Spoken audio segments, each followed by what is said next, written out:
आइए दोस्तों, आपको दिखाते हैं कैसे प्रकृति योद्धाओं ने बर्बाद जल को पेड़ को पिलाया।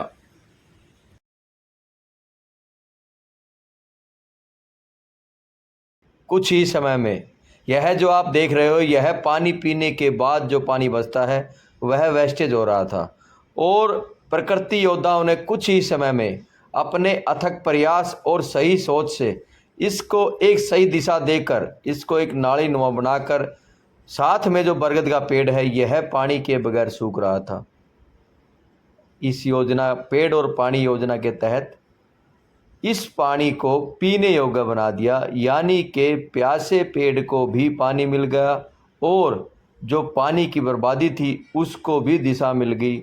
ऐसा आप भी कर सकते हैं यदि आपके आसपास कोई प्याऊ बनी हुई है और उसका पानी बर्बादी का कारण है, रोड पे जा रहा है, साइड में कीचड़ बना रहा है, या वह पानी कहीं तालाब की तरह खड़ा हो जाता है, तो उसको एक इस तरह नाली बनाकर साथ में कोई भी अमर पेड़ है, बरगद, पीपल, नीम, पिलखड़, उस पेड़ को पानी पिला सकते हैं। यह जो आप देख रहे हो यह हमारा गड्ढे खोदने का यंत्र है, जिससे हम पेड़ लगाते हैं तो 3 फीट गहरा गड्ढा इसी यंत्र से खोदते हैं और इसको जब यहाँ पेड़ के पास घुमाएंगे तो यह 3 फीट गहरा गड्ढा बनाएगा। इस गड्ढे में पानी का स्रोत हो जाएगा।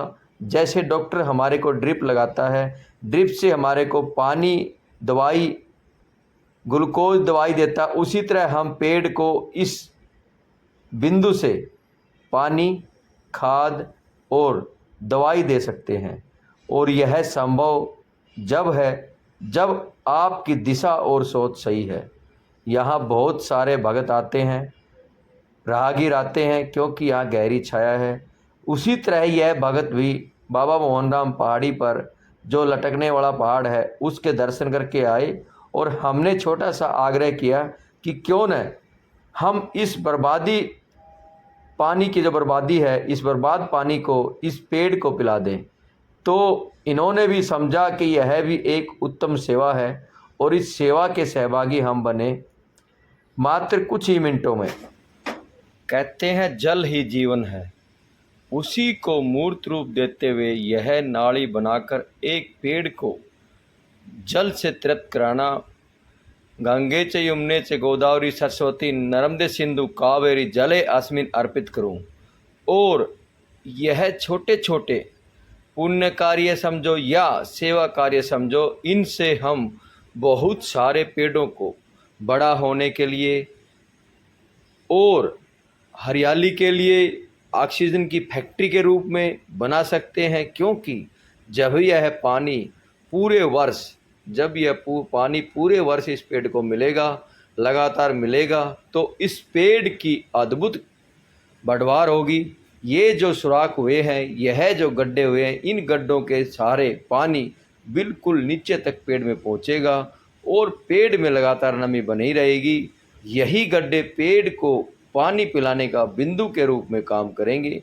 ऐसा आप कर सकते हैं। यह हमारा बरगद का पेड़ आप देखोगे इस नाली के द्वारा, इस बर्बादी के पानी से और इन हाथों के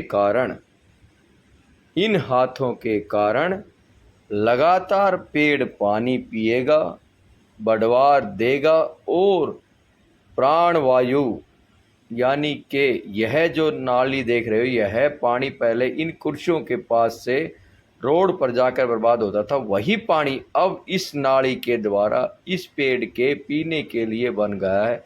यह जो आप देख रहे हो कुछ ही मिनटों में ये पानी पेड़ तक पहुंच गया है इस नाली के द्वारा। और इन प्रकृति योद्धाओं, बाबा मोहनराम के भक्तों की मेहनत से ये देखो अब इस पेड़ को पानी पीने के लिए मिलेगा, जबकि बारिश का पानी भी पेड़ को नहीं मिलता था। क्योंकि पेड़ की जड़ें, पेड़ का जो जगह है वह हाइट ज़्यादा है, ऊंचे पर है और आसपास बहुत ढलान है, नीचा है, इसलिए पेड़ को पीने का पानी बारिश में भी नहीं मिलता था। और अब हरित क्रांति के प्रकृति योद्धाओं की सोच के कारण और प्रयास के कारण इस नाले के द्वारा पेड़ को पीने का पानी लगातार मिलेगा, लगातार पेड़ बढ़वार लेगा और एक संदेश भी रहेगा कि पेड़ को हम एक बर्बाद होते पानी से भी पानी पिला सकते हैं, क्योंकि पानी की बहुत किल्लत है, वाटर लेवल बहुत नीचे चला गया है। और यह तो राजस्थान में है, राजस्थान में तो पानी की बूंद बूंद बड़ी मुश्किल से मिलती है। जल ही जीवन है, जल है तो कल है, जल बचाएं, जल पिलाएं और पेड़ों के द्वारा जल बढ़ाएं। धरती माता की जय। आइए दोस्तों, हम भी जल बचाएं और पेड़ों को जल पिलाएं। जल जीवन, जल जल कल, जल ही प्राण।